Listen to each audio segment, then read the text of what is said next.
Bom, esse artigo foi publicado no JAMA de setembro, não é? E tenta associar, ver se existe alguma associação entre tempo que adolescente passa nas mídias sociais e patologias internalizantes e externalizantes, não é? Então, para quem não está familiarizado com o conceito, isso não está no trabalho, é uma contribuição minha, quais são os transtornos internalizantes, né? Os transtornos depressivos, os de ansiedade, obsessivo-compulsivo e dissociativos, né? E os externalizantes, transtorno de déficit de atenção com hiperatividade, transtorno opositor desafiante e o transtorno de conduta, tá? É disso que o trabalho vai estudar, né? De que é externalizante? Como é que é? Desculpa. De que? Ah, sim, não está no conceito, mas é, né? Bom, introdução. Os autores percebem que 97% da juventude americana frequenta mídia social, num dos vários portais para isso, né? Alguns até eu nunca tinha ouvido falar, como por exemplo o Trumbull, o Reddit, nunca tinha ouvido falar desses, né?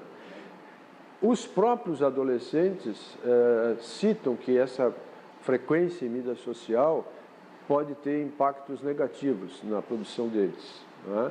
Principalmente por esta coisa da dissimulação de boatos, falta de contato pessoal, visão irreal sobre a vida dos outros. Na internet todo mundo é bonitinho, todo mundo é genial, né? A pessoa bota lá uma foto horrível, todo mundo, ai, adorei, amiga, enfim, né? Pressão de amigos e comportamento de saúde mental. E existe um número crescente de trabalhos mostrando que sim, que há alguma correlação entre transtornos internalizantes e externalizantes versus tempo de mídia, tá? Bom, nessa pesquisa o objetivo foi verificar a possível associação entre o tempo de uso em mídia social com as patologias mencionadas, internalizantes, né, em uma amostra nacional de adolescentes. Eles se orgulham muito de dizer que a amostra nacional era absolutamente representativa, né? Então, os participantes eram adolescentes, cuja idade variou na primeira onda de 12 a 17 anos, né, que eram parte de uma coorte nacional conhecida como PATH, que é Population Assessment of Tobacco and Health, né? E foi um levantamento domiciliar que começou então com 7.595 sujeitos distribuídos nacionalmente e terminou na terceira onda com 1.000 a menos, né? Achei estranho, 1.000 redondinho, mas é o que os autores citam, né? E aí, com essa galera, eles fazem 3 ondas de leitura, tá? A primeira leitura de setembro de 2013 a dezembro de 2014. Nessa primeira leitura, o que interessava para eles era a obtenção dos dados dessa amostra, tá? Então, sexo, raça, idade, BMI, Parental Education, uso de álcool, maconha, enfim, e patologias internalizantes e patologias externalizantes. A primeira onda foi uma espécie de diagnóstico, tá? A segunda onda foi só para medir, que foi dos 13 aos 16, então, o tempo que essa galera passava na internet, nas mídias sociais. E a terceira onda, então, era avaliar, através de um questionário, se tinham ou não tinham, quanto tinham, patologias internalizantes e externalizantes, e isso foi feito com um questionário, Global Appraisal of Individual Needs Short Screener, que é justamente um instrumento, eu não conhecia, que se aplica em 5 minutos e que dá um bom screening populacional de sintomas que, enfim, chega lá no score e tal, e não sei o quê. E esse screening reduzido, short, né, ele é filhote de um instrumento maior, com esse mesmo nome, que demora quase 2 horas para aplicar. Esse aí é só 5 minutos, tá? Bem, o que eles acharam, né? Então, aqui são várias variáveis, né, que eu vou mostrar nos slides seguintes, né?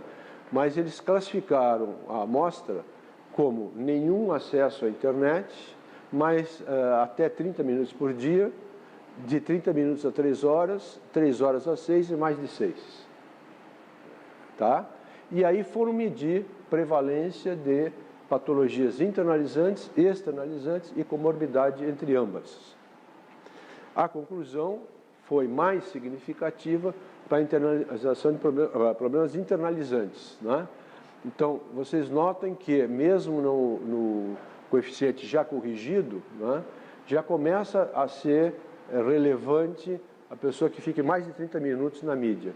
Mas impactante é de 3 horas para mais, que o corrigido já dá 60% a 80% de mais patologias internalizantes, tá?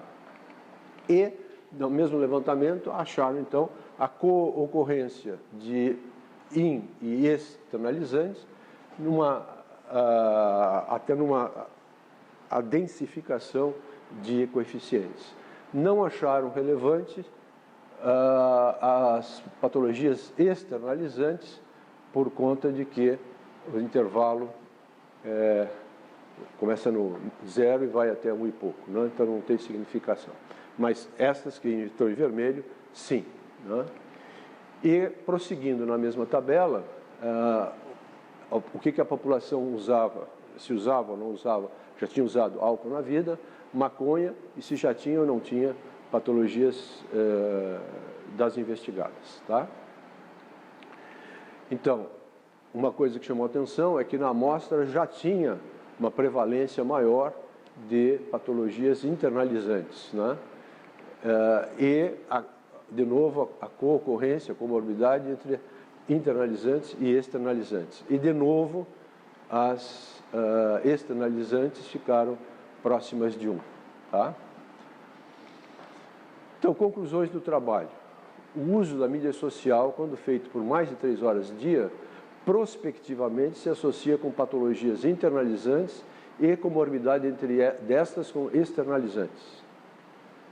Veja que o termo cuidadoso deles é se associa.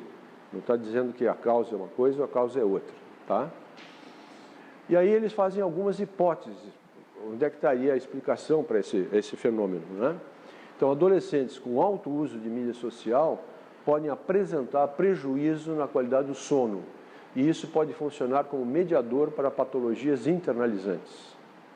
Quer dizer, a gurizada fica na internet até altas horas, dorme menos, e isso seria um fator de vulnerabilidade para patologias internalizantes. A segunda hipótese é que o tempo gasto em mídias sociais pode aumentar o risco de cyberbullying, o qual tem uma forte associação com sintomas depressivos. Isso já está documentado, né? E a terceira hipótese é uma pobre regulação e prejuízo na interação social podem se associar ao uso de mídias sociais e contribuir para sintomas de ansiedade e de depressão. Tá? Esse é o trabalho.